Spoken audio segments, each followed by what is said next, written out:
কাতারে যখন গেছেন, ব্যবসায়ীদের সাথে যখন কথা বলছেন, সেখানেও এই আওয়াজটা এসেছে যে মাঝপথে নৌকা ডুবাই দিয়ে চলে যায় না, 5 বছর থাকবার জন্য প্রধান উপদেষ্টাকে সেখানেও একটা অনুরোধ করা হচ্ছে বা আহ্বান জানানো হচ্ছে। আমরা তো দেশে দেখেছি ঈদের জামাতে সেখান থেকে শুরু 5 বছর, স্বরাষ্ট্র উপদেষ্টা বলছেন রাস্তা থেকে হুনি আরো 5 বছর আপনারা থাক। মূলত দুটি বিষয় নিয়ে কথা বলতে চাইবো, প্রধান উপদেষ্টার কাতার সফর এবং ভারত পাকিস্তানের যে একটা উত্তেজনা পরিস্থিতি এখনো চলছে বা সামনে কি অবস্থা সেটি নিয়ে একটু কথা বলতে চাইবো। আমি ডক্টর ইমতিয়াজ, আপনার কাছ থেকে একটু শুরু করি। আমি আপনাদের দুজনের কাছেই মূলত প্রধান উপদেষ্টার কাতার সফরকে আপনারা কিভাবে মূল্যায়ন করছেন সেটি নিয়ে একটু জানতে চাইবো। প্রধান উপদেষ্টার প্রেস সচিব তিনি জানাচ্ছেন এই সফরকে অত্যন্ত সফল হিসাবে আখ্যায়িত করছেন। ডক্টর ইমতিয়াজ, আপনি কিভাবে দেখেন? ধন্যবাদ। আহ, আমরা এখন পর্যন্ত ভিতরে কি আলোচনা হয়েছে সেটা আমরা জানি না। এমনিতে আমার কাছে যতটুকু মিডিয়াতে উঠেছে গতানুগতিক সফরই মনে হয়েছে। এমন কোনো বড় কমিটমেন্ট আমরা শুনিনি। এখন পিছনে কি বলা হয়েছে সেটা তো আমার একেবারেই জানা নেই। সেটা যার জন্য আমি বলতে পারবো না সফলতা। কিন্তু আমার কাছে মনে হচ্ছে গতানুগতিক। একটা জিনিস হলো যে ব্যবসায়ীরা, সেটা কাতার হোক বা যেই দেশে হোক, ব্যবসায়ীরা সবসময় স্টেবিলিটি চাইবে। একটা কি বলা হয়, স্টেবল সরকার চাইবে। যেহেতু অলরেডি ঘোষণা দেওয়া হয়েছে যে ডিসেম্বর থেকে জুনের মধ্যে নির্বাচন হতে যাচ্ছে, আহ, এবং আহ, এটা মানে সরকারের নামই হলো অন্তর্বর্তীকালীন সরকার, স্বাভাবিকভাবে আমি মনে করি কাতারও অপেক্ষা করবে। আহ, একটা হতে পারে যে আলোচনা হয়তো হয়েছে ভালোই, যেই সরকারই আসুক না কেন সে হয়তো এগিয়ে নিতে পারবে। কিন্তু যেহেতু নির্বাচন যদি আমি ডিসেম্বর ধরি বা জুনও ধরি, তাহলেও তো বেশি দিন আর বাকি নেই। যার জন্য আমার মনে হয় না যে আপাতত কাতার এমন কিছু হয়েছে যেটা আহ, সাংঘাতিক মনে হয়েছে। আমার কাছে গতানুগতিক সফরই জি, মনে হয়েছে। এটা স্পষ্ট আপনি গতানুগতিক বলছেন, কিন্তু ওই জায়গাটা একটু একটু ছোট্ট করে যদি আপনার বিশ্লেষণ জানতে চাই। ডিসেম্বর থেকে জুনে নির্বাচনের কথা বলছেন, বিদেশিদের কাছে এই বার্তাটাই যাচ্ছে, যেহেতু প্রধান উপদেষ্টা এবং তার অফিস থেকে বারবার আসলে এই সময়টাই বলা হচ্ছে। কিন্তু আহ, আবার যে ঐক্যমতের কথা বলা হচ্ছে যে ঐক্যমতের ভিত্তিতেই হবে সবকিছু, সেখানে আমরা জামাতে ইসলামীকে বলতে শুনছি। প্রথমে তো শুনলাম রোজার আগে, পরে এখন শুনছি যে দৃশ্যমান বিচার এবং মৌলিক সংস্কারের আগে কোনো নির্বাচন হলে সেটা জনগণ মেনে নেবেন না, এমন কথা জামাতের আমির বলছেন। এনসিপিও এরকম কথা বলছে, দৃশ্যমান বিচার মৌলিক সংস্কার, তাদেরও এই দুটি দাবি আছে, সাথে গণপরিষদ নির্বাচনও আছে। সেভাবে কি মনে হচ্ছে এটি আসলে জুনেরও পরে যেতে পারে, এরকমও কি কোনো, মানে অনেকেই এরকম বিশ্লেষণ করছে, আপনার কি এরকম মনে হয় ডক্টর ইমতিয়াজ আহমেদ? মানে এখনো কি আনসার্টেনটি আছে, নাকি জুনের মধ্যে হবে এটি অন্তত নিশ্চিত? সেটা যদি হয় তাহলে আরো আনসার্টেনিটি বেড়ে যাবে। তাহলে আনসার্টেনিটি যদি বেড়ে যায় তাহলে তো স্বাভাবিকভাবে ইনভেস্টমেন্টও কমে আসবে বা স্থগিত থাকবে, এটাই বলছি। মানে মানে এটা এমন কোনো মানে মানে সাংঘাতিকভাবে কি বলে, সাংঘাতিক পলিটিক্যাল সায়েন্টিস্ট হতে হয় না বা এক্সপার্ট হতে হয় না, ইকোনমিক্স হতে হয় না। এটা খুবই সহজ হিসাব। আমি কোনো দলের কে নিয়ে বলছি না। যদি না হয় জুনের মধ্যে, ধরে নিচ্ছি ওটা হলে ম্যাক্সিমাম, তাহলে তো আরো আনসার্টেনিটি বেড়ে গেল। এবং যখন আনসার্টেনিটি হবে, কোনো ব্যবসায়ীরা আসবে না, সেটা ঘরের ব্যবসায়ী হোক, বিদেশি ব্যবসায়ী হোক। ব্যবসায়ীরা সবচেয়েতে কনজারভেটিভ ফোর্স, আমি সবসময় বলে এসেছি, সবচেয়েতে কনজারভেটিভ ফোর্স। একজন পেইন্টার কিন্তু অনেক রিস্ক নেয়, একজন কবি অনেক রিস্ক নেয়, যে লিখে ফেলি এইভাবে, দেখা যাক কিভাবে মানুষ দেয়, এই ছবিটা এঁকে ফেলি। ওইভাবে চিন্তা করে না যে এটার সেল ভ্যালুটা কি। সেই হিসাবে কিন্তু কবি হয় না, সেই হিসেবে পেইন্টার হয় না। কিন্তু ব্যবসায়ী তো তা না। ব্যবসায়ী তো তার মূলধন, তার ক্যাপিটাল, সে তো স্বাভাবিকভাবে রিটার্ন চাইবে। তো ওটা যদি হয় তাহলে আরো আনসার্টেনিটি বেড়ে যাবে। হতেও পারে, সেটা আমি তো আর জানবো না, আমি রাজনীতি করি না। কিন্তু আমার কাছে মনে হচ্ছে যে ওটা করলে আরো বেড়ে যাবে। কিন্তু যেহেতু একাধিকবার বলেছে যে আহ, জুন হলো ম্যাক্সিমাম, আমি মানে বলছে ডিসেম্বর, আহ, জামাত ইসলামও মনে হয় বলেছিল যে না, ফেব্রুয়ারির মধ্যে হলে ভালো হয়। বিএনপি চাচ্ছে ডিসেম্বরের মধ্যে। আমি ধরে নিচ্ছি যে কম্প্রোমাইজ হলে হয়তো জানুয়ারি মাস হতে পারে। কিন্তু যদি ধরা যাক, যদি আবার আনসার্টেনিটি যদি না হয় না, তাহলে তো ব্যবসায়ীরা আরো আহ, থমকে যাবে। তাহলে যেটা হবে, তাতে জনগণের উপর একটা প্রেশার পড়বে, তখন জনগণই আবার চাইবে। মানে কথা হচ্ছে যে মূল বিষয় তো আমার অর্থনীতি। ওটা যদি আমি না বড় আকারে যদি আমি পরিবর্তন না করতে পারি, এবং ওটা পরিবর্তনের খুব সহজ হলো স্টেবিলিটি, স্টেবিলিটি, স্টেবিলিটি, এর বাইরে জি, আমি যেতে পারছি না। জি, এই স্টেবিলিটির জায়গায় বলছেন, আমি বিনিয়োগ প্রসঙ্গে আরেকটু প্রশ্ন করব, কিন্তু জনাব মুন্সি ফায়েজ আহমেদ আপনার কাছ থেকেও একটু এই মূল্যায়ন জানতে চাইবো। তবে আপনার কাছেও কি এটা একটু শুনে নিই, যেহেতু এর উপর অনেক কিছু ডিপেন্ড করছে, যেটা স্টেবিলিটি, স্থিতিশীলতা। আহ ডিসেম্বর থেকে জুনের মধ্যে নির্বাচন হবে, প্রধান উপদেষ্টা বলছেন, মানে এটা কি নিশ্চিতভাবে আমরা বুঝতে পারছি যে এর এর মধ্যেই আসলে হবে? এটা কি আমরা নিশ্চিত হতে পারছি? না, আমরা নিশ্চিত হতে পারছি না। তবে বেশিরভাগ ইন্ডিকেশন হচ্ছে যে এই সময়ের মধ্যে হয়ে যাওয়া উচিত। বেশিরভাগ লোক এরকম আশা করছে। আরেকটি জিনিস খুব খেয়াল করে চিন্তা করতে হবে, যে এটা একটা গণ অভ্যুত্থানের মাধ্যমে এসছে এই সরকার। একটু যে কোনো অভ্যুত্থানের পর সরকার চেষ্টা করে তাদের নিজেদের লেজিটিমেসিটা প্রমাণ করতে। হুম। তো সেইটা প্রমাণ করতে হলেও একটা ইলেকশন দরকার। তারা নিজেরা অথবা অন্য কেউ আসুক, কিন্তু একটা ইলেকশন ছাড়া, এই যে আমরা বলছি যে আমরা স্বৈরাচারকে পতন করলাম, তাদেরকে হটিয়ে দিলাম, তারপরে যদি আমরা কেন, আমরা কি জন্য তাদেরকে হটালাম? আমরা গণতন্ত্র পুনঃপ্রতিষ্ঠা করতে চাই। তো গণতন্ত্র, মানুষের তাদের ভোটের অধিকার, এগুলো ফেরত না দিয়ে আমি কিভাবে গণতন্ত্র প্রতিষ্ঠা করব? তো সুতরাং এটা একটা বড় প্রশ্ন থেকে যাবে এই সরকারের কাছে। এবং আমার মনে হয়, এই যে বিশেষ করে এই কাতারের সফরের কথা বললেন, আমি ওইখানে ওইটা টেনে নিয়ে আসি। এই যে বিভিন্ন সফরে যাচ্ছেন আমাদের প্রধান উপদেষ্টা, এবং তারপরে তারপরে যা কিছু বলা হচ্ছে তা সেগুলো নিয়ে অনেক আলোচনা সমালোচনা হচ্ছে। অনেক সমালোচনা হচ্ছে, কারণ যা বলা হচ্ছে শেষ পর্যন্ত দেখা যায় সেটার মধ্যে যথেষ্ট সারবত্তা নেই। তো সেই জন্য আমার মনে হয় আরো সতর্কতার সাথে এইসব সফর করা উচিত। এখানে গেলেন তিনি একটি এনজিও সামিটে গেলেন, এবং সেখানে বলা, যেটা বোঝা গেল কথাবার্তায়, যে উনি বক্তৃতা দিতে গিয়েছেন, ওনার বক্তৃতা লোকে শুনবে তাই। তো আমাদের দেশে এখন উনি হলেন দেশের প্রধান উপদেষ্টা বা প্রধানমন্ত্রীর সমকক্ষ। তিনি রাষ্ট্রপ্রধান বা সরকার প্রধান। তার কাজ হলো দেশকে এগিয়ে নিয়ে যাওয়া, দেশের অভ্যন্তরীণ যে সমস্যা আছে সেগুলোকে ফোকাস করা, সেখানে কোনো রকমের গতি সঞ্চার না করে, সেখানে যদি মানুষকে সারাক্ষণ একটা অস্থিরতার মধ্যে রেখে তুমি দেশ বিদেশের বক্তৃতা দিয়ে বেড়ালে তো আসলে হবে না। সেটা আমার মনে হয় খেয়াল করা দরকার। তাকে ভুল বোঝাচ্ছে লোকজন, আমি মনে করি সেটা থেকে সতর্ক হওয়া দরকার। আমরা সবাই চাই এই সরকার সফল হোক, আমরা সবাই চাই এই সরকার একটি নতুন উত্তরণে নিয়ে যাক বাংলাদেশকে, বিশেষ করে নতুন গণতান্ত্রিক উত্তরণে। কিন্তু সেটা যদি সেদিকে খেয়াল না দিয়ে যদি বারবার এইসব ইয়ে করা হয়, একবার এই কথা বলা হয়, একবার ওই কথা বলা হয়, বিদেশে বক্তৃতা দিয়ে বেড়ানো হয়, তাহলে কিন্তু সেদিকে আমরা আগাবো না। এটা আমি একেবারে ব্যক্তিগত মত প্রকাশ করলাম। জি, আমি এই মূল্যায়নটাতে যাব, এই যে কাতারের সফর বা বিদেশি বক্তৃতা দিয়ে দেওয়ার যে কথাগুলো আপনি বলছেন সেখানে আরেকটু যাব। তবে ওই যে শুরুতেই যেটি দিয়ে আপনারা দুজনই বিশ্লেষণ করছিলেন যে একটা অনিশ্চয়তা তো থেকেই যায়, তবে ধরে নেওয়া যেতে পারে যে এই সময়ের মধ্যে হবে, কিন্তু একটা প্রচারণা, যেমন কাতারে যখন গেছেন ব্যবসায়ীদের সাথে যখন কথা বলছেন, সেখানেও এই আওয়াজটা এসেছে যে মাঝপথে নৌকা ডুবাই দিয়ে চলে যায় না, 5 বছর থাকবার জন্য প্রধান উপদেষ্টাকে সেখানেও একটা অনুরোধ করা হচ্ছে বা আহ্বান জানানো হচ্ছে। আমরা তো দেশে দেখেছি ঈদের জামাতে সেখান থেকে শুরু, 5 বছর স্বরাষ্ট্র উপদেষ্টা বলছেন রাস্তা থেকে হুনি আরো 5 বছর আপনারা থাকেন, আপনাকে এটা ছোট্ট জনগণ একটু বলছে। মাঝখানে একটু ডিস্টার্ব করি, সেটা হলো নিশ্চয়ই। এই যে বিদেশ থেকে 5 বছরের ইয়ে নিয়ে আসতে হবে নাকি? মানে ম্যান্ডেট দেশের মধ্যে থেকে পাওয়া যাবে না ম্যান্ডেট? আমার মনে হয় সেটাও চিন্তা করে দেখার দরকার। মানে দেশের জি। মধ্যেও তো বলছে, দেশের মধ্যেও তো এই যে বললাম ঈদের জামাতে বা স্বরাষ্ট্রমন্ত্রী রাস্তা দিয়ে শুনছেন, সার্জিস আলম ফেসবুক স্ট্যাটাসে লিখছেন, বা ওয়াজে বলছেন আজীবন ডক্টর ইউনূস থাকুক, বা মানে এরকম ফেসবুকেও নানান রকম বা সোশ্যাল মিডিয়াতে নানান রকম প্রচারণা চলছে। আহ, এর একটা প্রভাব কি ওই যে জিজ্ঞাসা করছিলাম ডিসেম্বর থেকে জুন, এরকম এই নির্বাচনের সময়কালের উপর কি এই প্রচারণার কোনো প্রভাব পড়তে পারে? করতে তো পারেই। এবং সেটা এখন কথা হলো যে আমাদের যারা এখন দেশ চালাচ্ছেন, প্রধান উপদেষ্টা এবং তার সাথে যারা উপদেষ্টারা আছেন, তারা যদি মনে করেন যে না, তারা থাকলেই দেশের জন্য তারা ভালো বেশি করতে পারবেন, তারা হয়তো থেকে যাওয়ার চেষ্টা করবেন।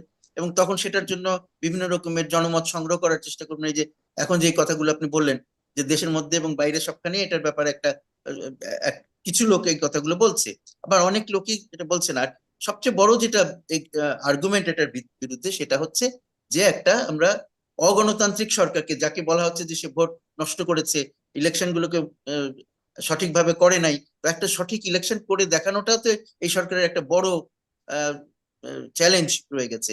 এবং মানুষের এক নম্বর হচ্ছে যে তাদের লেজিটিমেসি আছে এটা প্রমাণ করতে তো একটা ভোট, কোন রকমের একটা গণভোট বা একটা ইয়ে কি বলে ইলেকশন করা দরকার আছে। আর তাছাড়া যদি না, তারা মনে করেন যে না, আমরা সত্যি সত্যি অন্তর্বর্তী, আমরা ছেড়ে দিয়ে চলে যাব, আমরা খালি সুন্দর একটা ইলেকশন করে দিব, সেটাও তাদের করতে হবে।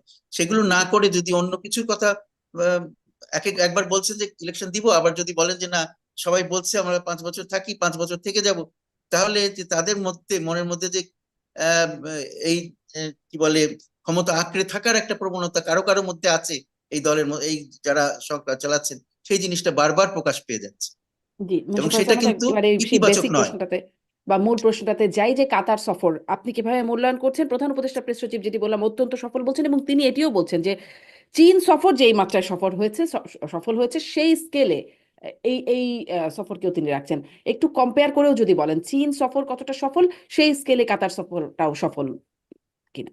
এখন আমি উল্টো করে যদি দেখি, কাতার সফর যতটা সফল হয়েছে, কাতার সফর ততটা চীন সফর সফল হয়েছে, তাহলে কিন্তু চীন সফরকে একেবারে আমরা গুবলেট করে দিলাম আর কি। সুতরাং আমার মনে হয় একটু ওনারদের কথাবার্তা বলার সময় একটু চিন্তা করতে হবে, লোক এই কম্পারিজন গুলো কি করা উচিত নাকি উচিত না। কম্পারিজন করতে গেলেই কাতার সফর যে খুব ভালো কিছু হয় না, এটা তো আমাদের বন্ধু ইমতিয়াজ আহমেদ তিনিও যেটা বললেন তার থেকেও সেটা প্রমাণিত হচ্ছে, বহু লোক এটা বলছে। কারণ আমরা কি দেখতে চাচ্ছি, আমাদের প্রধান উপদেষ্টার কাছ থেকে নেতৃত্ব দেখতে চাচ্ছি, সেই নেতৃত্বটা তো আমরা দেখতে পাচ্ছি না। তিনি জি, বিদেশে যে বক্তৃতা দিলে আমাদেরকে নেতৃত্ব দেওয়া হচ্ছে না, তো সেই জিনিসটা আমার মনে হয় একটু খেয়াল করতে হবে।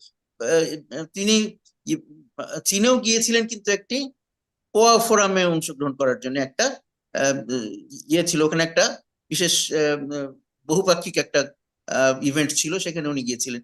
কিন্তু সেখানে আমাদের দুই পক্ষের আগ্রহে, চীনের এবং বাংলাদেশের আগ্রহে, সেটাকে একটা দ্বিপাক্ষিক সফরে পরিণত করা হয়।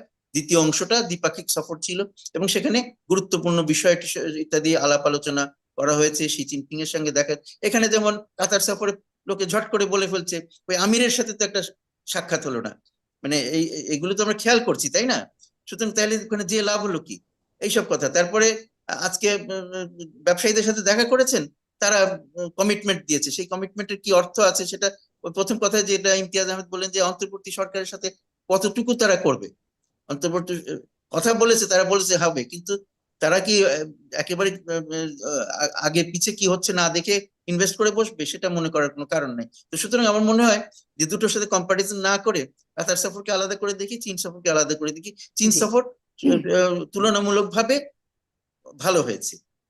এখন সবকিছু যা কিছু আমরা অর্জন করতে চেয়েছি তার কিছু সবকিছুই অর্জন করতে পেরেছি কি, কারণ ফিরে আসার পরে আবার অন্য বিষয় নিয়ে সমস্যা। যেমন এখানে আমাদের এক মন্ত্রী উপদেষ্টা বলে বসলেন যে পায়রা বন্দর তো একটা খাল বন্দর, এই কথা বললে চীনারা কি খুশি হবে? চীনকে তো পায়রা বন্দর করতে দেওয়া হয়েছে, আর এখন আমরা মাতার বাড়ি আগে থেকে জাপানকে দেওয়া হয়েছে, সেটা নিয়ে আমরা বিরাট হাইপ করছি।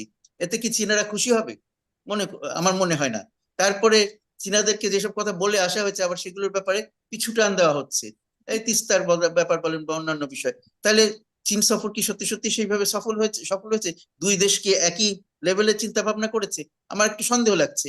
আমি তো একসময় চীনে রাষ্ট্রদূত হুম হুম, ছিলাম, সুতরাং এই ব্যাপারগুলো এটা আমার মাথায় আসে যে জি, চীনারা করতে চায়, চীনারা কোনো হস্তক্ষেপ করতে চায় না, তারা আমাদের সাথে কাজ করতে চায়, কিন্তু তারাও দেখবে, তারাও তো ইনভেস্টমেন্ট করবে, তারাও দেখবে যে অন্তর্বর্তী সরকারের মেয়াদ আসলে কতটুকু। জি, সেই অন্তর্বর্তী মানে মেয়াদ এবং 6 মাস স্থিতিশীলতায় 9 মাস আপনাদের। নাকি, জি, সেটার উপর নির্ভর করে তো তারা আগাবে, তাই না? নতুন কোনো বড় জি, প্রকল্প সেই জন্য হওয়ার সম্ভাবনা নাই।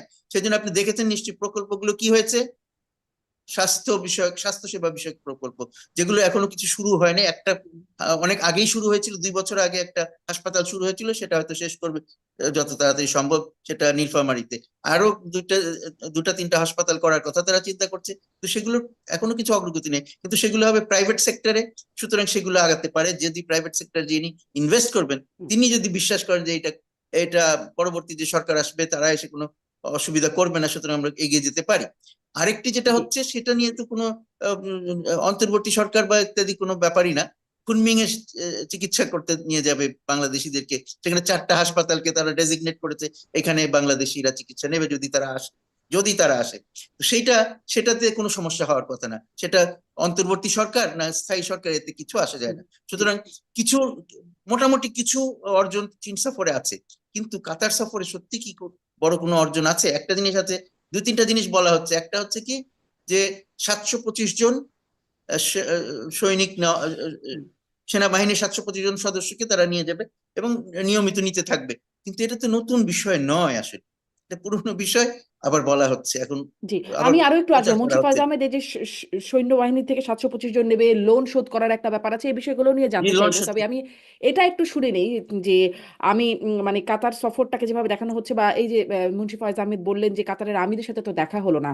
ডক্টর ইমতিয়াজ, আমরা গণমাধ্যমে পররাষ্ট্র মন্ত্রণালয় বরাত দিয়ে খবরটা জানলাম যে কাতারের আমিরের আমন্ত্রণে কাতার সফর করছেন প্রধান উপদেষ্টা, সেখানে তিনি বক্তৃতা করবেন। আমির আমন্ত্রণ জানালেন কিন্তু দেখা দিলেন না, তিনি সে সময় বিদেশ সফর করলেন। এটি আসলে কেমন হলো? না, সেটা বড় করে দেখলে বড়, বড় না। আমি দেখবো যে আউটকামটা কি। আউটকামটা মানে দেখার করার পরেও আউটকামটা যদি এটাই হতো তাহলেও সাংঘাতিক কিছু না। আবার না দেখেও অনেক আউটকাম হয়, এটাও আছে। আমি ওটার মধ্যে অত গুরুত্ব দিতে যাচ্ছি না। এটা নিয়ে আলোচনা হতে পারে, অনেকে হয়তো আলোচনা করবে, কিন্তু আমার কাছে মনে হয় যে আমি যদি আউটকামটা দেখি তাহলে বোঝাই যাচ্ছে যে হ্যাঁ, ব্যবসায়ীরাও মিলিত হচ্ছে, অনেকে মিলিত হচ্ছে, হুম। কমিট দিচ্ছে ইত্যাদি। কিন্তু যেটা বললাম, তারা যেটা চাইবে সেটা হলো একটা স্টেবিলিটি চাইবে। এবং স্টেবিলিটি হওয়ার উপায়টা কি, যদি মানে এখন আমি নতুনভাবে যদি চিন্তা করি তাহলে তো হবে না। তারা দেখতেই চাইবে যে আসলে এই যেটা ঘোষণা করা হয়েছে বিভিন্নভাবে, ডিসেম্বর টু জুন, এটা তো মানে একজন বলেনি, একাধিক লোক বলেছে, তাই না? তো সেই হিসাবে ডিসেম্বরও বেশি দিন নেই, জুনও বেশি দিন নেই। তো স্বাভাবিকভাবে তারা গো স্লো যাবে।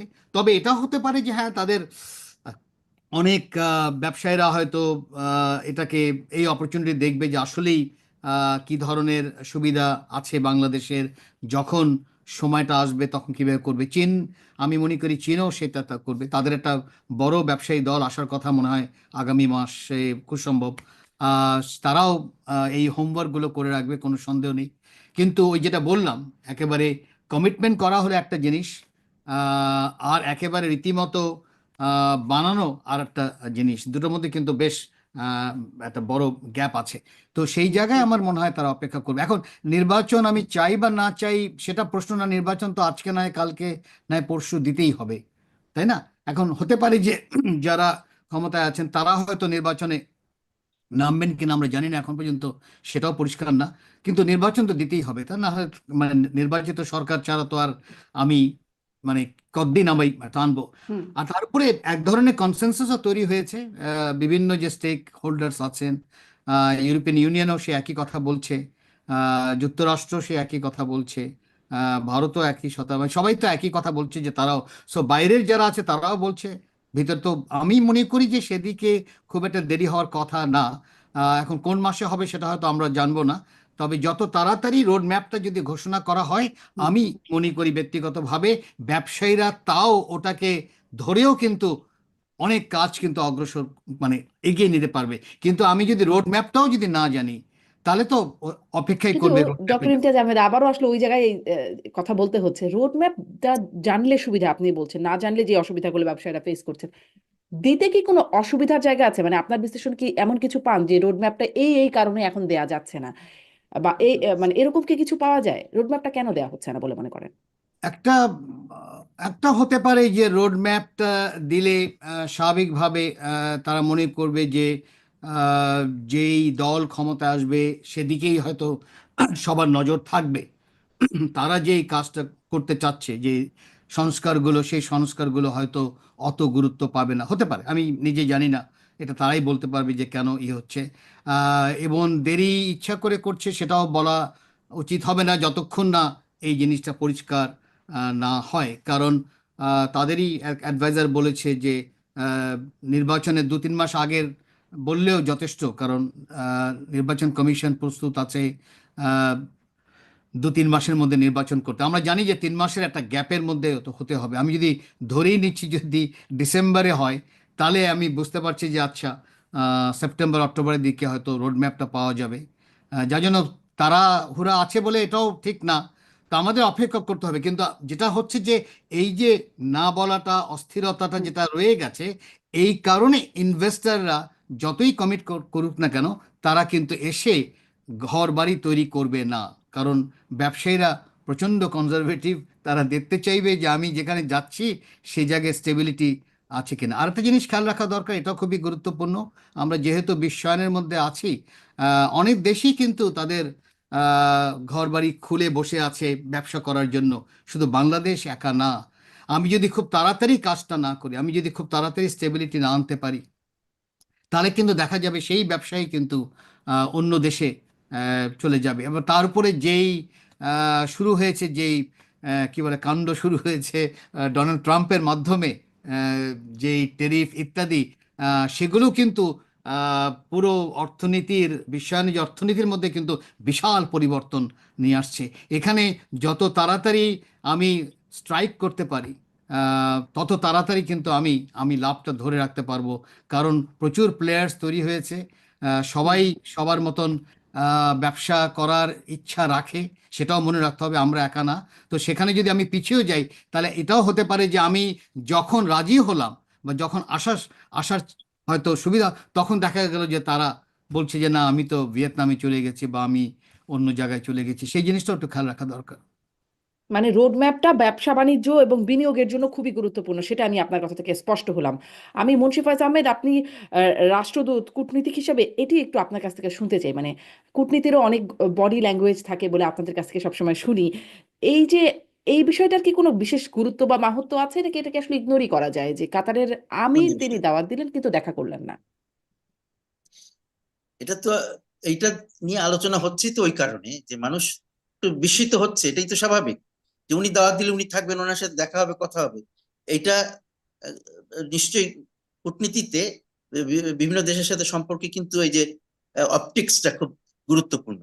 হ্যাঁ, কন্টেন্টস যেগুলো থাকে সেগুলো যেমন গুরুত্বপূর্ণ, অপটিক্সটাও গুরুত্বপূর্ণ। অনেক সময় অনেক কিছু হয়তো বলা হয় না, কিন্তু যে বডি ল্যাঙ্গুয়েজ দিয়ে, কথাবার্তার ধরন দিয়ে অনেক কিছু, যে কতটা বয়ান আছে দুই দেশের সম্পর্কে, সেটা পরিষ্কার বোঝা যায়। তো সেই জিনিসটা কিন্তু এখানে আমার কাছে, বেশিরভাগ লোকের কাছে মনে হবে যে এটা সঠিক হলো না, উনি দাওয়াত দিয়ে উনি থাকলেন না, এটা তো কেমন হলো।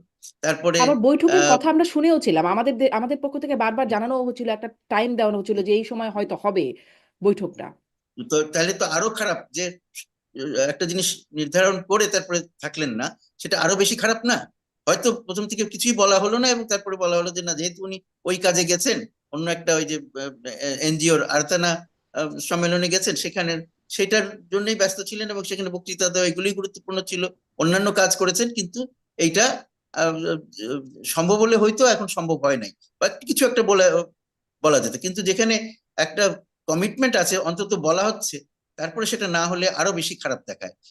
খারাপ সত্যি সত্যি, যেটা ইমতিয়াজ যেটা বললেন যে অনেক সময় অনেক কিছু না দেখেও অনেক কিছু করা হয়, সেটা হতে পারে। কিন্তু কিন্তু এখানে এ- এ- এটা সত্ত্বেও এই যে দেখা হলো না ওনার সাথে, উনি দেখা করলেন না বা দেখা হলো না, এটা নিয়ে লোকে কথা বলবেই, এটাই স্বাভাবিক। কারণ এটা দৃষ্টিকটু, দৃষ্টিতে লাগে। আর তাছাড়া আমি কিন্তু এই কাতারেও আমি একসময় রাষ্ট্র মানে ওখানে দূতাবাসে কাজ করেছি, সুতরাং ওখানকার বিষয় টিষয় একটু জানি। তারা কিন্তু এই ব্যক্তিগত সম্পর্কগুলো, দেখা সাক্ষাৎ করা, এগুলোর উপর অনেক জোর দেয়।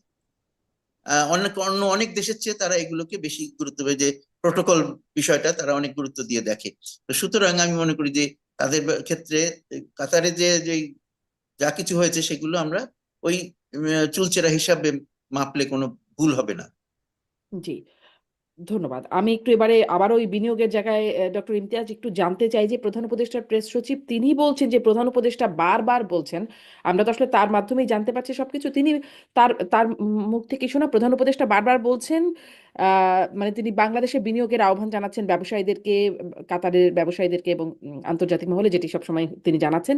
এবং জানানো হচ্ছে যে এটা একটা নতুন বাংলাদেশ, এখানে সময় নষ্ট করার জন্য আমলাতান্ত্রিক জটিলতা থাকবে না, এখানে এমনভাবে সংস্কার করা হচ্ছে, আম, সব চ্যালেঞ্জ নিরসনে ব্যবস্থা নেওয়া হচ্ছে। আমি আসলে এই প্রশ্নটা করতে চাই যে এমন সংস্কার করা হবে যে এখানে কোনো আমলাতান্ত্রিক জটিলতা থাকবে না বা সব চ্যালেঞ্জ মোকাবেলায় ব্যবস্থা নেওয়া হচ্ছে। এই আশ্বাসে কি আশ্বস্ত আসলে করা যাচ্ছে বিদেশিদের? কি রকম সংস্কার হলো বা এমন ভাবে কি সংস্কার হলো যাতে আমলাতান্ত্রিক জটিলতা দূর করা গেল? বিদেশিরা এটাতে কিভাবে আশ্বস্ত হচ্ছে বা হচ্ছে কিনা, আপনার আপনার মূল্যায়ন?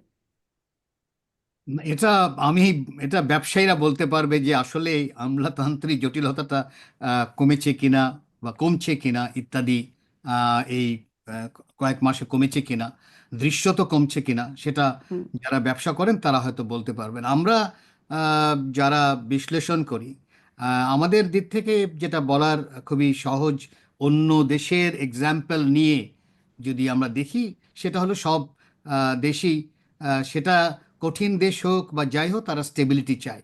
অনেক দেশ আছে প্রচণ্ড কঠিন রিজিড দেশ। আমি যদি সিঙ্গাপুরের কথা বলি, প্রচণ্ড রিজিড, কিন্তু প্রচণ্ড প্রচণ্ড অথরিটেরিয়ান, কিন্তু সে বিশাল ইনভেস্টমেন্ট অ্যাট্রাক্ট করতে পেরেছে, কারণ একেবারে স্টেবিলিটি মধ্যে কোনো শব্দ নেই। এবং আহ, রীতিমতো কখন জাহাজে জিনিস মাল উঠবে তার একেবারে টাইম পর্যন্ত তারা দিতে পারে যে ওই সময় যাবে। এই যে কাঠামোটা, যেটা পরে চীনও তাই করেছে, তাদের সিস্টেমটা আলাদা, কিন্তু একেবারে গ্যারেন্টিড। যেখানে যেখানে ইপিজেড করা হয়েছে সেখানে একেবারে বলা হয়েছে যে কোনো ইলেকট্রিসিটি ফেল করবে না, কোনো লেবার স্ট্রাইক করবে না, মাল একেবারে পৌঁছে যাবে, যখন চাচ্ছে তখনই পাবে। এটাই ব্যবসায়ীরা চায়। এখন আমি ভালো মন্দ বলতে পারি, আমি সিঙ্গাপুর নিয়েও আমি সমালোচনা করতে পারি, চীনকে নিয়েও সমালোচনা করতে পারি, কিন্তু ব্যবসায়ীরা ওই জিনিসটাই চায়। তো সেই জায়গায় দৃশ্য তো দেখা দরকার, বললে হবে না। আমার মনে হয় এটা একেবারে কাজ করে যখন দেখবে যে আসলেই আমলাতান্ত্রিক না। কিন্তু বিষয়টা হলো যে যেহেতু অন্তর্বর্তীকালীন সরকার, নামটাই তো তাই, হুম, নামটা যেহেতু ইন্টারিম, তার মানে হচ্ছে কি সে তো থাকছে না, মানে একদম থাকতে পারছে না। নাম শব্দটা যদি অন্য কিছু থাকতো তাহলে একটা হতো, যেহেতু নামটাই হলো ইন্টারিম, তার মানে হচ্ছে সে একটা পার্মানেন্ট রাষ্ট্র না। এই মানে কয়েক বছরে হতে পারে, অনেকেই বলতে পারে যে আপনি 5 বছর থাকেন, 10 বছর, তাহলে সেটা তো নির্বাচন করেই তাকে থাকতে হবে। কারণ আমি যদি ইন্টারিম থেকে যদি আমি আহ, মূল সরকারে আসতে চাই, ট্রানজিশনটা তো আমার আর একটা ইন্টারিম করে তো থাকতে পারবো না, আমাকে নির্বাচনে জনগণের সায় নিয়ে আসতে হবে। তো সেই জায়গায় আমার মনে হয় ব্যবসায়ীরা অপেক্ষা করবেন। আমি যতই বলি না কেন যে আমলাতান্ত্রিকতা নেই, তা নেই, তারা দেখতে চাইবেন যে এটা স্টেবিলিটি আছে কিনা, স্টেবল কিনা। সব রাষ্ট্র এটাও খেয়াল রাখতে হবে, আশেপাশে রাষ্ট্র বাংলাদেশকে কিভাবে দেখছে সেটাও কিন্তু গুরুত্ব পেয়ে যায়। কারণ সে তো ব্যবসা খালি বাংলাদেশের সাথে করবে না। মানে এখন যেই বর্তমানে যে ব্যবসার কাঠামো, সে অনেক ব্যবসা হচ্ছে, যেটা হয়তো দেখা যাবে যে আহ, একটা বড় কাঠামোর মধ্যে একটা অংশ হয়তো বাংলাদেশ পাচ্ছে, আর একটা দেশ হয়তো অন্য পাচ্ছে। এটাকে মিলে টিলে একটা প্রোডাক্ট তৈরি হচ্ছে, এটাও কিন্তু খেয়াল রাখতে হবে।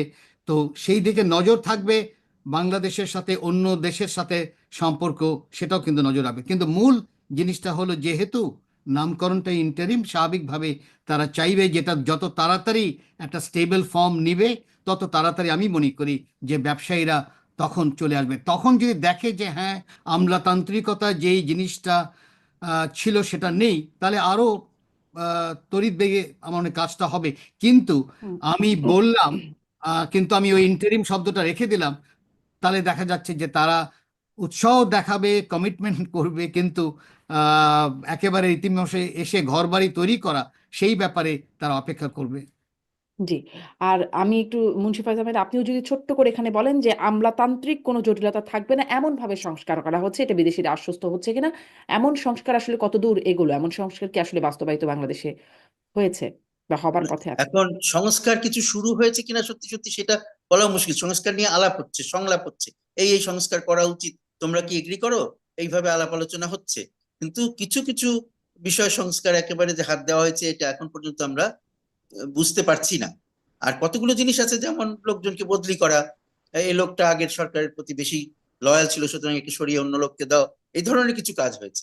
কিন্তু তার ফলে কি আমাদের এখানে কাজের গতি বেড়েছে বা কিছু এরকম কিছু এখন পর্যন্ত লক্ষণীয় না। সেই জন্য আমি শুরুতেই যে কথাটি বলেছিলাম সেটার উপরে আমার জোর, যে বর্তমান প্রধান উপদেষ্টার বেশি গুরুত্বপূর্ণ হচ্ছে দেশে অগ্রগতি দেখানো, দেশে কাজ, তিনি যে একটা বিশেষ লক্ষ্য নিয়ে এগিয়ে যেতে চাচ্ছেন, সেই লক্ষ্যটা নিয়ে যে আগানো শুরু হয়েছে সেই জিনিসটা প্রকাশ করা। কিন্তু সেটা তো সঠিকভাবে প্রকাশ পাচ্ছে না, লোকে সেই জন্য অস্থির, লোকে চিন্তা করছে কি হচ্ছে এখন।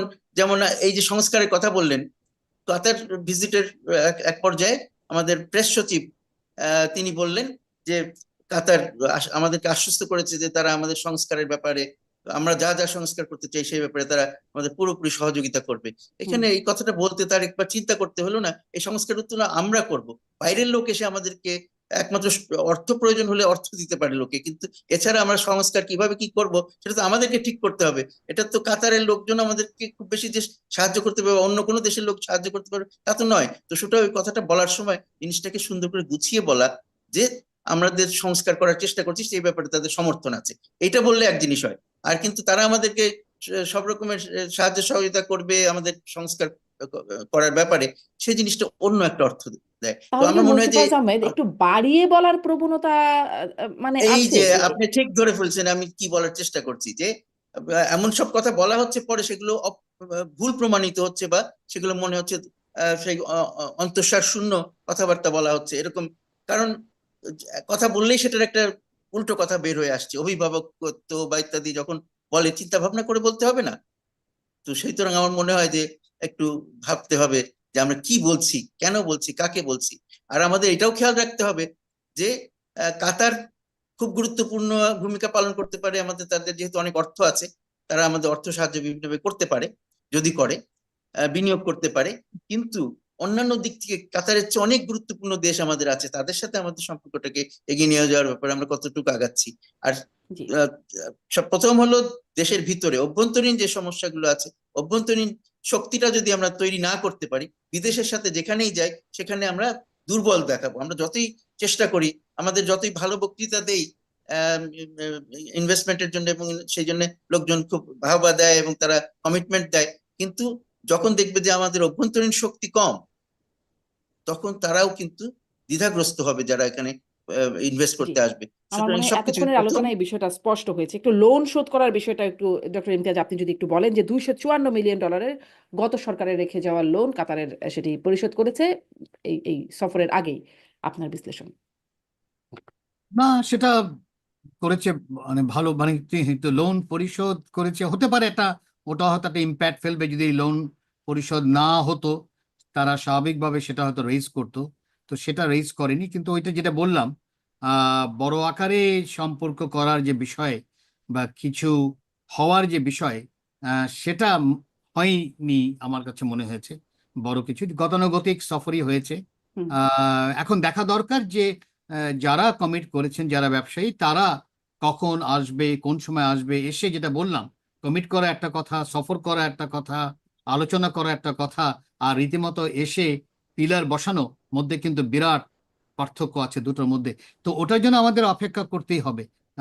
আমার মনে হয় যতক্ষণ ওটা না দেখব, ততক্ষণ আহ এই জিনিসটা আমরা বুঝতে পারবো না। তবে লোন পরিশোধ করা হয়েছে, সেটা কোনো সন্দেহ নেই, একটা পজিটিভ।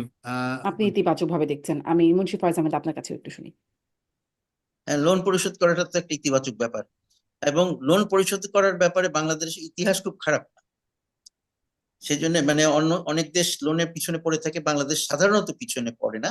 তবে গত কয়েক বছর, গত 2 বছর 2-3 ধরে বাংলাদেশের এই ঋণ অবস্থাটা একটু জটিল হয়ে উঠেছিল আস্তে আস্তে, এবং সেই জন্য আমাদেরকে বেশি বেশি ঋণ নেওয়ার প্রয়োজন পড়েছে আইএমএফ এর কাছ থেকে, অন্যান্য জায়গা থেকে, আমাদের অভ্যন্তরীণ ইয়ে থেকেও, আমাদের জনগণের কাছ থেকে লোন নিচ্ছে সরকার। এটা গত 2-3 বছরে এই প্রবণতাটা বৃদ্ধি পেয়েছিল, এবং লোনের পরিমাণ আগের তুলনায় অনেক বেড়েছিল, কিন্তু তারপরেও অন্য অনেক দেশের চেয়ে, বেশিরভাগ হুম। দেশের চেয়ে অত্যন্ত এখনো অনেক সহনীয় জায়গায় ছিল। সুতরাং কিন্তু তারপরেও লোনটা যে পরিশোধ করা হয়েছে, এটা আমি মনে করি একটা ইতিবাচক ঘটনা। ইতিবাচক দিক হিসেবে দেখছেন, অনেক ধন্যবাদ। জি। একটু আসি ভারত পাকিস্তান পরিস্থিতি, যে অবস্থা আমরা দেখলাম আহ কাশ্মীর সীমান্তের পেহেলগামে সেই সন্ত্রাসী হামলায় 26 জন নিহত হলো, তারপর ভারত সেই দায় দিচ্ছে পাকিস্তানকে, এবং সবশেষে আমরা দেখলাম কাশ্মীর সীমান্তে গোলাগুলির ঘটনা ঘটেছে পাকিস্তান এবং ভারতের সেনাবাহিনীর মধ্যে। পরিস্থিতি আসলে কেমন ডক্টর ইমতিয়াজ? যুদ্ধ পরিস্থিতির দিকে যাবে এরকম কি কোনো আশঙ্কা আছে?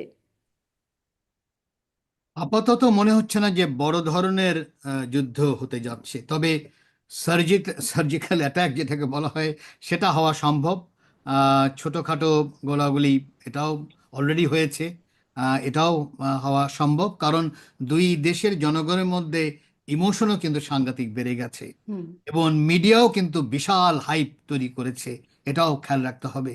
তো সেই মিডিয়ার যে হাইপ এবং জনগণের যেই প্রত্যাশা, এবং যেই মাসিভ ইন্টেলিজেন্স ফেল করেছে, সেটাকে যদি সামাল দিতে হয়, তাহলে কিছু তো একটা করতেই হবে মনে হয়। কারণ হচ্ছে যে আহ, এটাই আবার গণতান্ত্রিক সরকারের মধ্যে এই জিনিসটা ঝামেলা থাকে, কারণ সে যদি না করে কিছু, তাহলে আবার অপোজিশন একেবারে বসে আছে, যদি কিছু না করে তার অপোজিশনও কিন্তু এখন হয়তো একসাথে আছে, কিন্তু কিছু না করলে আবার দেখবে অপোজিশন বলে আরে তুমি কিছুই করলে না, একেবারে ছেড়ে দিলে ইত্যাদি।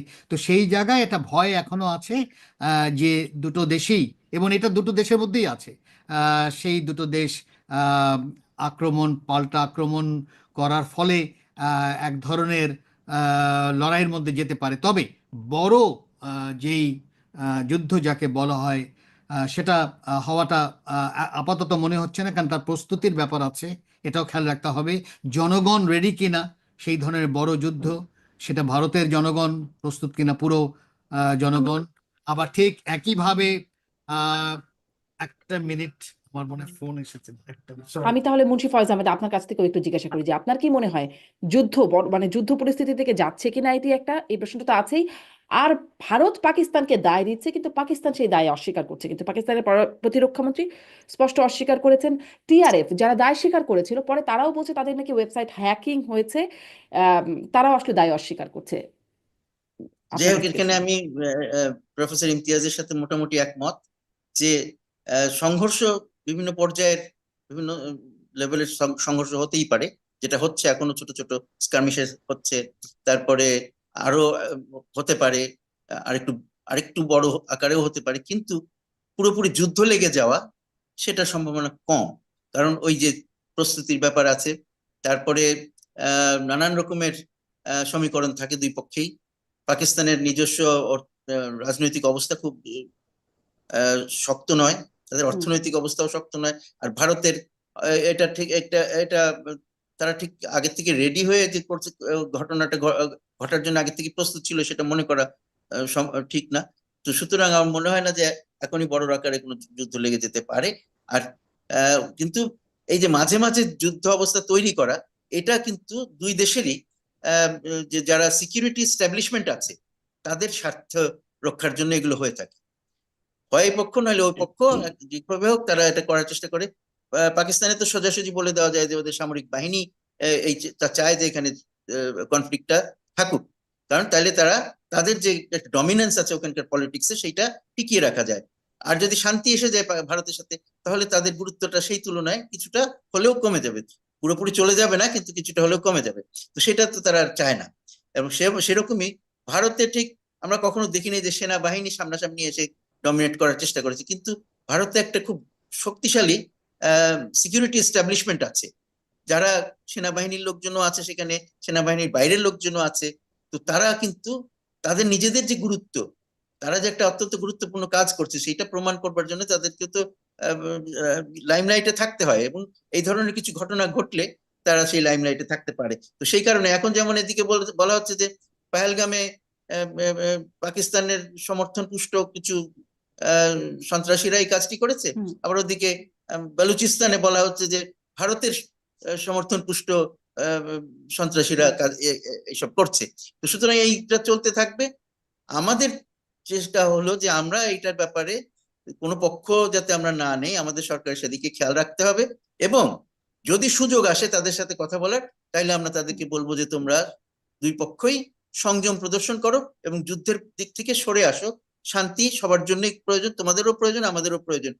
আর যদি এখানে বড় রকমের কনফ্লিক্ট বেঁধে যায়, সেটা কিন্তু আমাদের জন্য নানান রকমের শঙ্কার কারণ বয়ে নিয়ে আসবে। এক তো হলো সাধারণভাবে একটা অস্থিতিশীলতা তৈরি হবে পুরো অঞ্চল জুড়ে, ব্যবসা বাণিজ্য সবকিছুতেই একটা নেগেটিভ ইম্প্যাক্ট আসবে।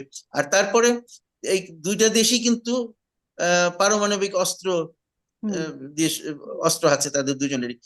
ভুল করেও যদি একটা পারমাণবিক অস্ত্র ব্যবহার করা শুরু করে ফেলে, তাহলে কিন্তু সবার জন্যই খুবই বিপদের সম্ভাবনা আছে। সুতরাং আমরা চাইবো যে এই জিনিসটা এখান থেকে দুই পক্ষই ওই খাদের কিনার থেকে সরে আসুক এবং কোনো না কোনো ভাবে শান্তির দিকে এগিয়ে যাক।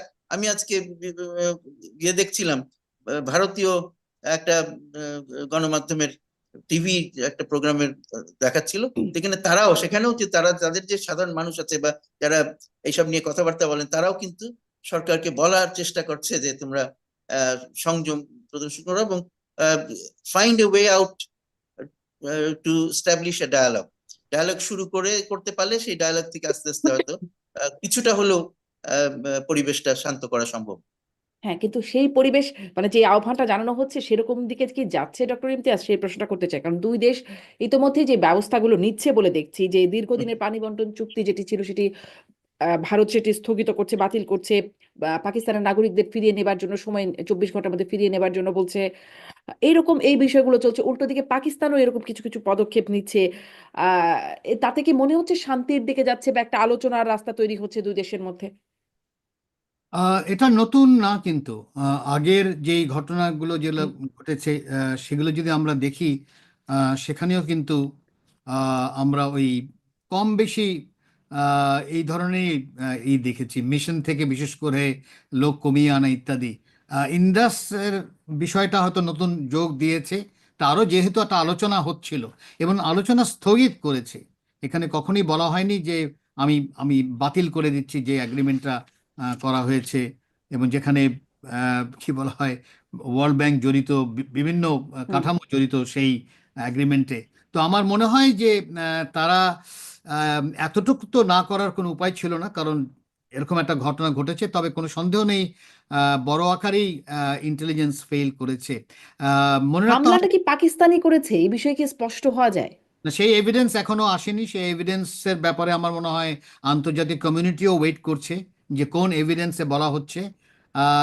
কারণ আমরা সবসময় যেটা মুন্সি ভাইও বলতে চেষ্টা করেছেন, যখন কাশ্মীরে কিছু হয় তখন তাড়াতাড়ি বলা হয় এটা পাকিস্তান করেছে, আর বালুচিস্তানে যদি কিছু করা হয় সাথে সাথে বলা হয় যে এটা ভারত করেছে।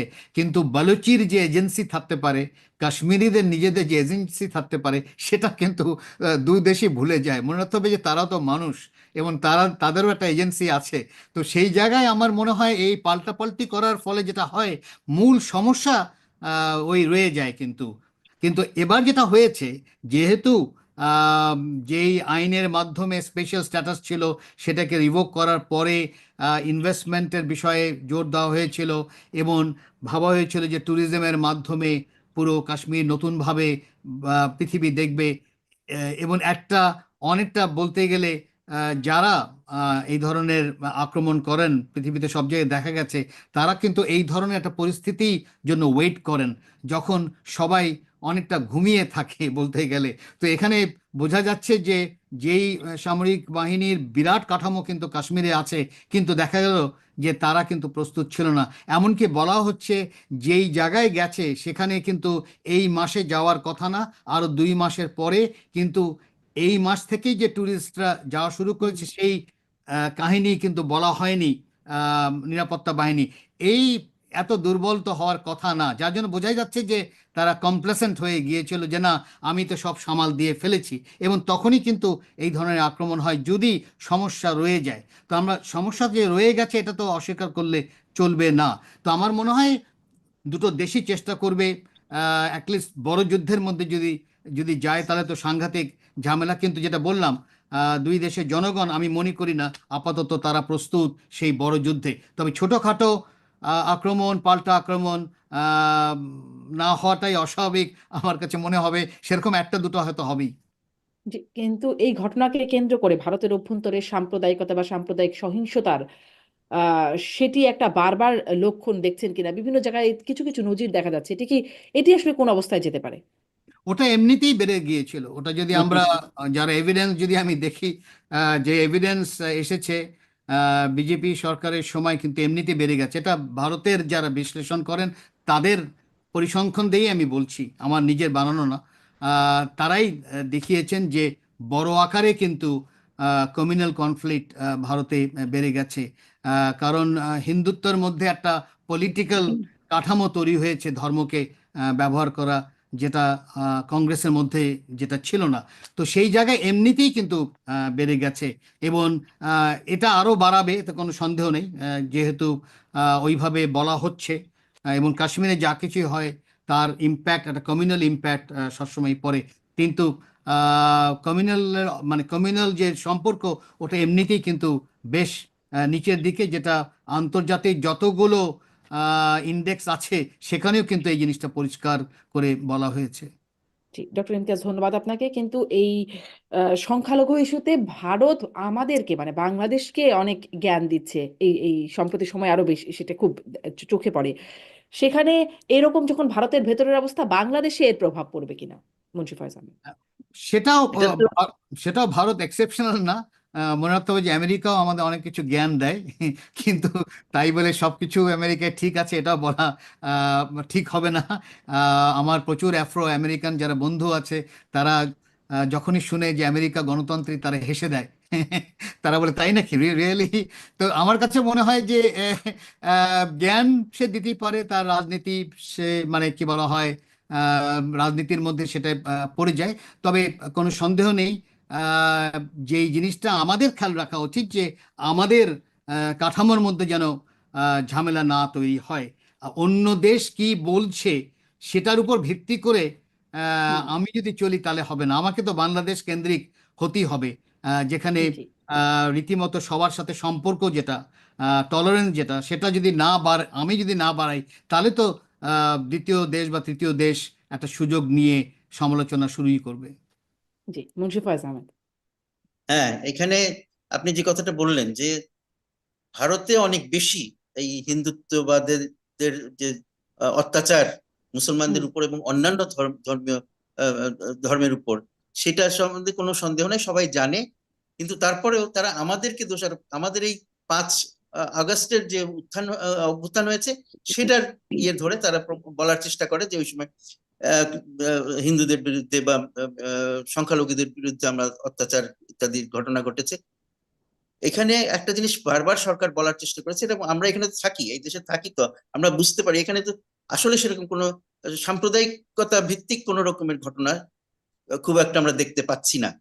বরং দু একটা যেখানে সংখ্যালঘু আহ, সম্প্রদায়ের লোকজন যেখানে আক্রান্ত হয়েছে, সেটা মূলত হয়েছে রাজনৈতিক কারণে। হয়তো তারা ওই আগে যে সরকার ছিল তাদের সমর্থক কিছু লোকজনের বিরুদ্ধে হয়েছে। তার মধ্যে যেমন মুসলমানরাও আছে, বেশিরভাগই মুসলমান, কিন্তু কিছু সংখ্যালঘু লোকজনও রয়েছে।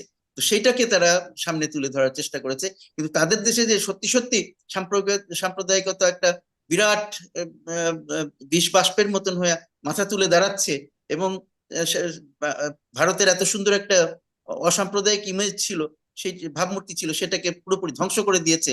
সেই জিনিসটা তারা নিজেরা আর দেখতে চায় না আর কি। যদিও তাদের নিজ দেশের অনেক লোকই সেটা দেখে এবং সেটা নিয়ে লেখালেখি করে, যেটা ইমতিয়াজ আহমেদ বলছিলেন। সুতরাং এখানে ওইটা আমাদের কিন্তু তারপরে আমি ইমতিয়াজ আহমেদের শেষের কথাগুলো খুব জোর দিই, যে সেটা হচ্ছে যে আমাদের নিজেদের স্বার্থে আমাদেরকে আমাদের দেশে সাম্প্রদায়িকতা যাতে মাথা চাড়া দিয়ে না উঠতে পারে সেই দেখতে হবে। আমাদের যারা নেতৃবৃন্দ আছেন, খালি যারা সরকারে আছেন তারা নয়, অন্যান্য রাজনৈতিক দলের যারা আছেন, তারাও যাতে সতর্কতার সাথে কাজ করেন, এবং তারা যেন কোনো রকমের সাম্প্রদায়িকতাকে লেলিয়ে না দেন, সেইটা আমাদের খেয়াল রাখতে হবে, আমাদের সবারকে খেয়াল রাখতে হবে।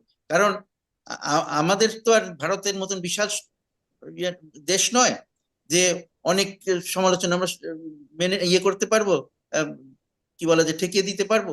আমাদের ছোট দেশ, আমাদের ক্ষমতাও কম, আমাদের সেটা স্বীকার করে নিয়ে আমাদেরকে নিজেদের ক্ষমতা বাড়ানোর জন্য চেষ্টা করতে হবে। আমাদের ক্ষমতা তখনই বাড়বে, আমাদের শক্তি তখনই বাড়বে, যখন আমাদের দেশে এইসব সাম্প্রদায়িকতা বা এই যে জঙ্গিবাদ এইগুলো মাথাচাড়া দিয়ে উঠতে যদি না পারে, তাহলে আমাদের শক্তিটা বাড়তে থাকবে।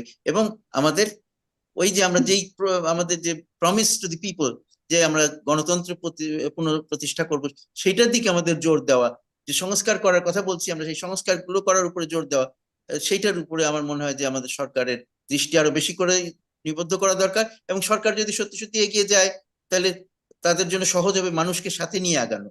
কিন্তু সরকার যদি বড় রকমের কোনো পদক্ষেপ না নেওয়া শুরু করে, তাহলে তো মানুষ অস্থির হয়ে অপেক্ষা করবে। তাই হচ্ছে আর কি। জি, মুন্সি ফয়েজ আহমেদ, অনেক ধন্যবাদ, অনেক ধন্যবাদ আপনাকে, অনেক ধন্যবাদ ডক্টর ইমতিয়াজ আহমেদ, আপনাদের দুজনকেই ধন্যবাদ। দর্শক, এতক্ষণ সাথে থাকবার জন্য